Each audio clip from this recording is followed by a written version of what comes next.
Good morning. I'm Steve Lentini, founder and creator of Lord and Lentini, Training for Life. I work with a lot of executive leaders and salespeople and help them change their mind and actually become the master of the mind. George Ivanovich Gurdjieff in the late 1800s and early 1900s talked about the machine. Will you let the machine run you?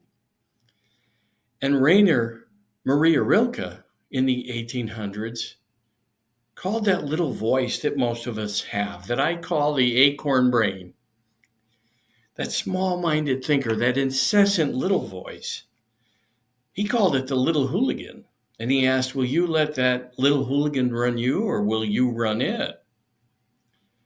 And in my work, I've discovered most people believe they're thinking, but it's not just my work. It's been around for thousands of years. And it takes a little bit of work, like going to the gym. But this would be the neuro gym, and most people have no concept of that. They spend their day, big parts of it, large parts of it, listening to that little voice, making them more than someone, making them less than others, making them wrong, not good enough, worried and anxious about things they have no control over. And there are things you can do. That's the good news. You can go to the neuro gym, and I help people with that. I have a variety of programs that help people with that. One's called Positive Intelligence. I'm a certified PQ coach. But for those that don't participate in that, I have my own coaching that includes the acorn brain, right? The small-minded thinker. And I talk about with people, I share my experience. On November 18th, 2002, I flatlined after having been in intensive care for 5 days. And it was the most amazing gift of my life because I learned we shouldn't call death death, we should call it what's next. And I also learned that small-minded thinker doesn't go with us.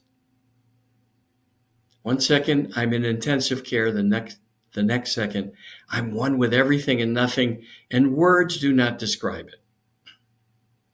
Let me just say that. And I have a podcast and many books on Amazon, and you can read about what I learned. And I can tell you, when I got back in my body,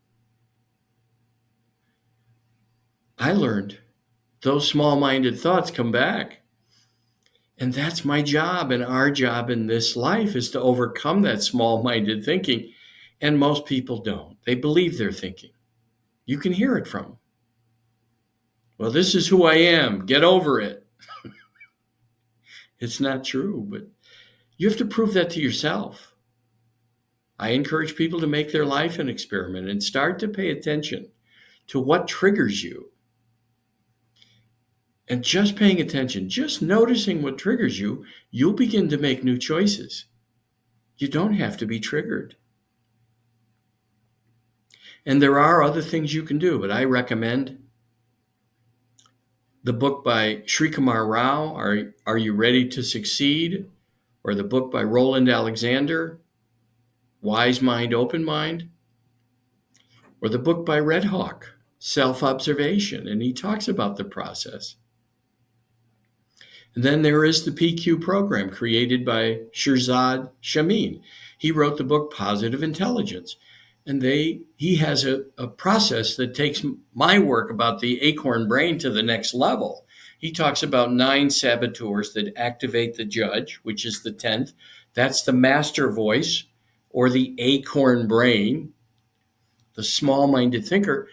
And people discover by doing the exercises and going to the neuro gym that they can run that voice. Most people don't. Most salespeople don't. They don't know how to embrace life as a friend. They don't know how to look at the gifts that most of our challenging times bring us. I suggest all but that might be an affront to the acorn brain. All challenges are the same as all the events we love. The biggest challenge is living from the outside in, spending your life looking for validation from outside events, when really living from the inside out is mastering that mind, that small voice, and making decisions that nothing from the outside will affect you or impact you. Now, no matter how much work you do on that voice, what happens over time is you lower the volume of it, you lower the impact of it. It doesn't go away. And I've been doing this for a long time. I can tell you, it doesn't go away. Over 20 years ago, I had a coach said, "Wow, Lentini, you truly are teaching that which you need to learn the most." Because that's what she recommended to her students and clients, is just start teaching what you need to learn the most. And so, yes, I have that incessant little voice, but so what? Anything that my judge or the acorn brain wants to make me wrong for, or a mistake, or embarrassed or humiliated, now I say, well, it seemed like a good idea at the time, and that's my work, is getting people to have a sense of humor about themselves, embracing themselves just as they are, loving themselves, and embracing life, all of life, as a friend and a gift, and asking the question, especially when one is challenged, frustrated, sad, angry, hurt, what's the gift in this? Make your life an experiment. You'll find a whole new level of joy when you don't pay attention to that little voice. Any questions? Steve@stevelentini.com is my email. Steve@stevelentini.com. Feel free to ask. I'm here to help. Thanks.